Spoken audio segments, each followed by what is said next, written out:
Anaxagoras, who was born in Ionia in present-day Turkey, spent 30 years at Athens, where he started the city's heritage of speculative philosophy and science.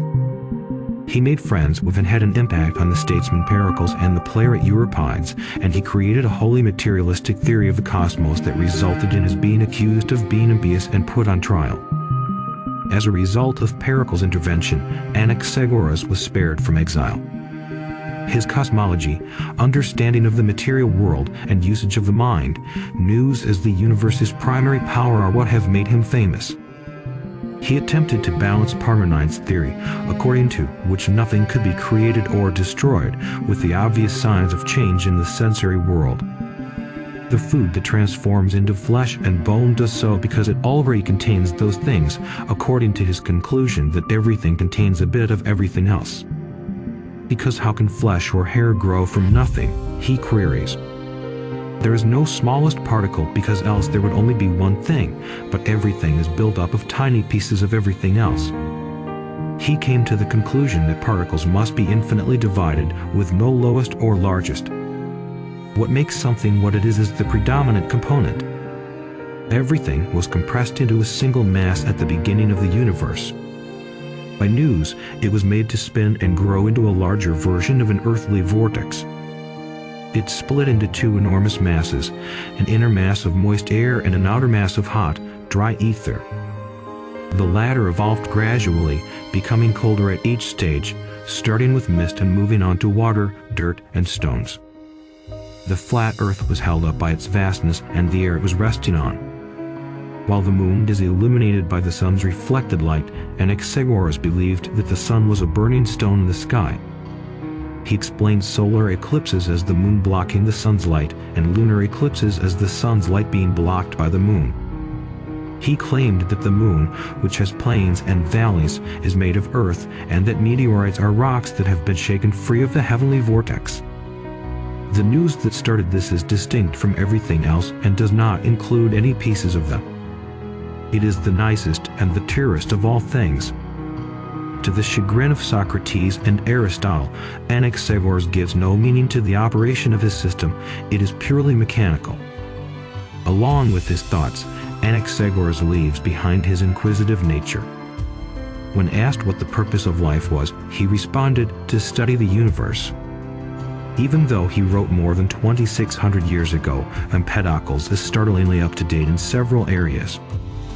He was a Sicilian-born Greek who was among the first to question why things were the way they were and how they changed rather than taking the world around him for granted. He pondered the origins of existence and what happens after passing away. Many of the verses he wrote are preserved as fragments. His works on nature and purifications may be distinct or they may be components of a single work. We owe Empedocles the credit for the earliest classification of objects into their component pieces. He believed that everything was composed of the four fundamental components known as elements: earth, air, fire, and water. To create various objects, they mixed and arranged themselves in various ways. Even a mechanism, in the form of the opposing powers of love and strife, was provided by Empedocles. They fought one another, turning the advantage back and forth. They could be compared to attraction and repulsion. According to Empedocles, it all began with a sphere bound by love in which the four components were present but unmixed. They divided into various forms of matter and mixed in various ratios. When it comes to living things, they first consisted of body parts assembled in incredible ways, with only those able to survive managing to survive. Darwin did not propose this as his theory of evolution, just as his initial sphere was not the primordial atom, despite the narrative's striking foreshadowing of modern concepts. How humans see the world was cleverly explained by Empedocles. Invisible particles from objects are taken up by associated particles in our senses and pores. He even claimed that the moon reflects light and that it takes time for light to travel over a distance between objects. Invisible particles from objects are taken up by associated particles in our senses and pores. Again, we find the concepts to be very contemporary in their outlook.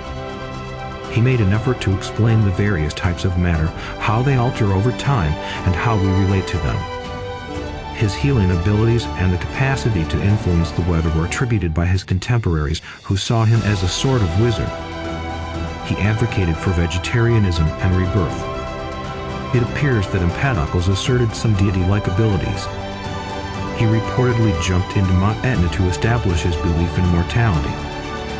Since he was unsuccessful, Bertrand Russell was forced to use a poem by an unidentified author that read, "Great Empedocles, that eager soul, leapt into Etna and was burnt entire." Protagoras is revered as the greatest of the sophists, academics who made a career by instructing rhetoric, which was required for participation in public life in classical Athens. Protagoras was the first to systematize grammar and syntax, which he also taught, and he also taught poetry analysis. He asserted that he might impart virtue to others as well, a claim made in Protagoras by Plato. He became friends with Pericles and drafted the charter and ordinances for the Thurian colony in Italy. His most well-known quote from the surviving fragments is, "Man is the measure of all things, of what is, that which is, and of whatever is not, that which is not." This distinguishes his relativism, the idea that standards are not objective or everlasting but instead change depending on the person. Only an individual may decide if they are hot or cold, and different people have different experiences.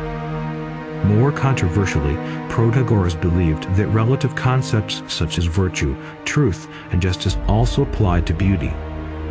He asserted that there is no objective truth and that what is true for one person may be false for another. He asserted that everything is necessarily subjective and that nothing is inherently good. Although Protagoras is said to have been honest and courteous himself, some of his pupils were less honorable, using shrewd arguments to win unfair cases and giving the word sophist its modern connotation of dishonest cleverness. Some held Protagoras accountable for teaching people how to make the worst case appear better, and the comedic poet Aristophanes mocked him in the clouds. Potentially the earliest known agnostic was Protagoras. Regarding the gods, he stated, "I have no way of knowing whether they exist or not, or what kind they may be."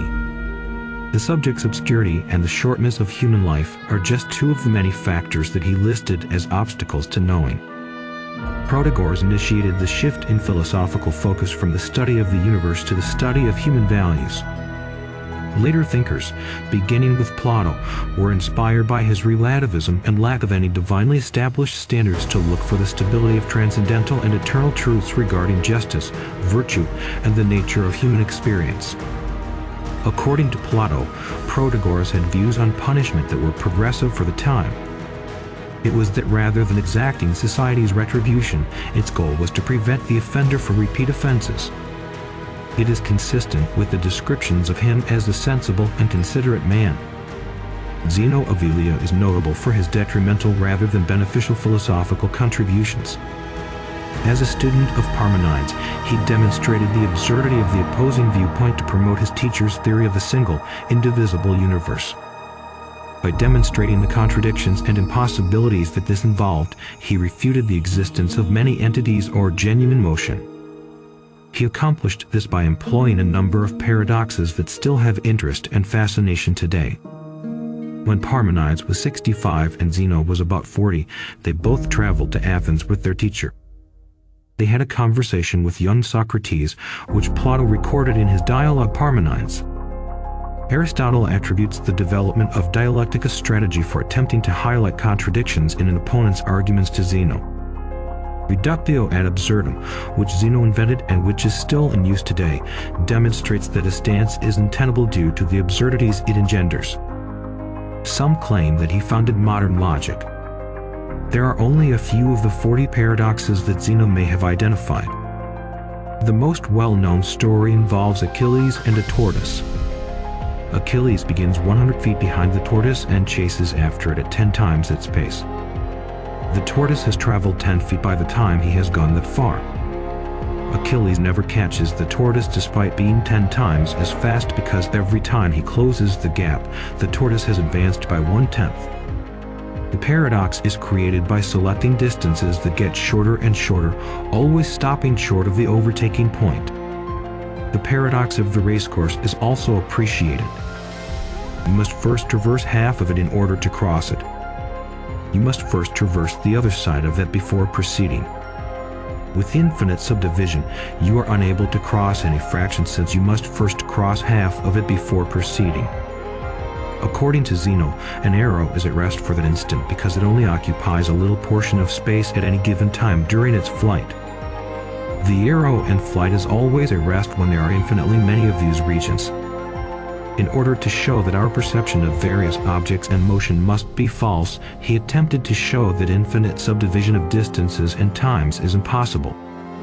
Diogenes of Sinope, known as the Cynic, is said to have left no writings behind, but those who wrote about him painted a vivid image of the man and his beliefs. In the current meaning of questioning people's motivations, Diogenes was not a cynic. In his case, the term dog-like is derived from the Greek neikos, which refers to how he was perceived to live. Given that his father was connected to a genuine debasing of money at Sinope and that Diogenes had been exiled alongside him, it was interesting that the oracle at Delphi had allegedly instructed him to debase coinage. However, Diogenes misinterpreted the Delphic statement and traveled to Athens to debase the currency of custom. Humans are oppressed by society and live artificial lives, as Diogenes taught. In contrast, a dog eats when it is hungry and relieves itself in public with no shame.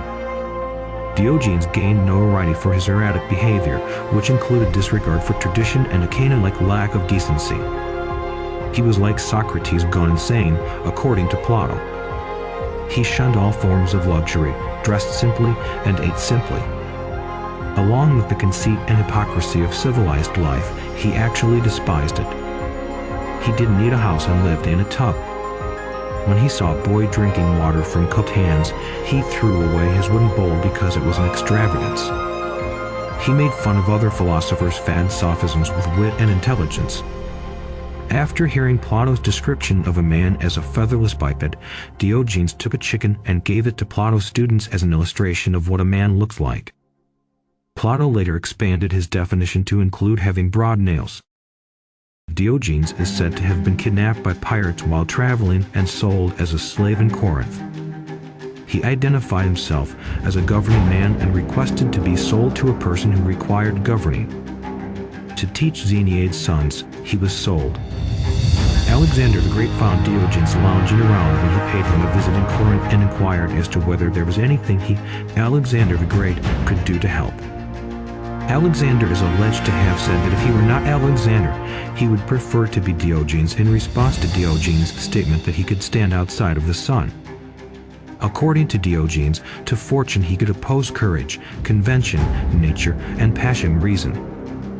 His disregard for creature comforts had a significant impact on later philosophers, including the Stoic school.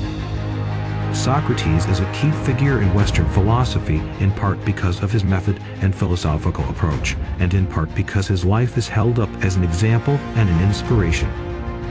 Pre- and post-Socratic Greek thinkers are separated. Despite this, he continues to be a mystery because he never published anything himself, leaving it to the testimonies of others to describe the person and his views. The dialogues between Plato and Socrates in particular are used to illustrate philosophical concepts, but much of what is said therein clearly reflects Plato's own later development rather than that of his mentor. Socrates reportedly had flat, flared nose, bulging eyes, and walked around barefoot and unwashed. He is shown in a humorous way instructing young people how to avoid debt in Aristophanes' play The Clouds. He used to be a stonemason but gave it up to give free classes in philosophy. He may be seen in the marketplace interacting with shoppers using the Socratic method or dialectical questioning.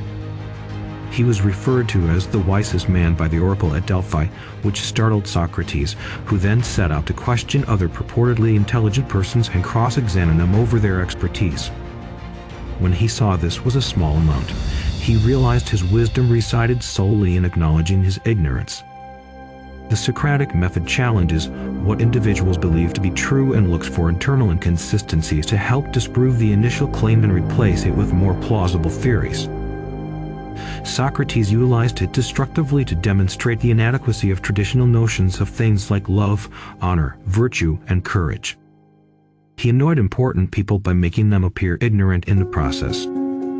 According to Socrates, wrongdoing results from ignorance rather than malicious intent, and life should be spent seeking out the good.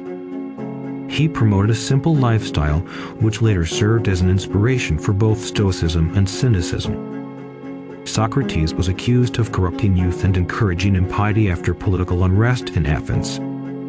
In actuality, he appears to have attended religious rituals and claimed an inner voice warned him when he was about to do anything bad.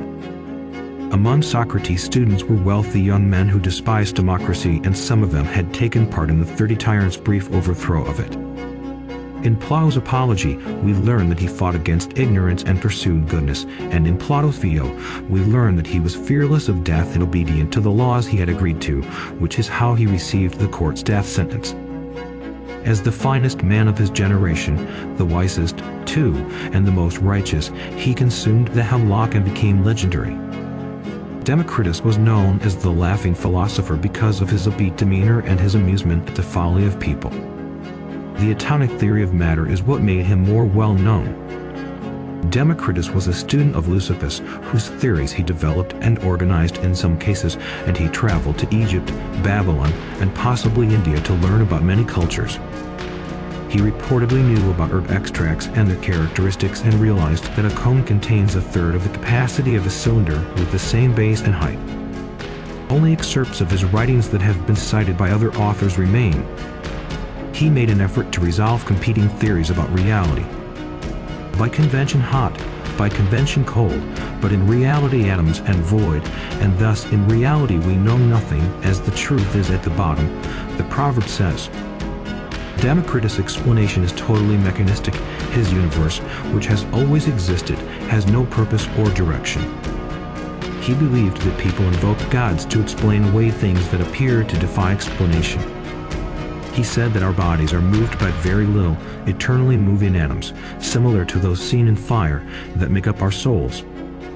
His moral attitude encouraged pleasure, which he believed to be the distinguishing feature of beneficial things, but in moderation, which he believed improved it.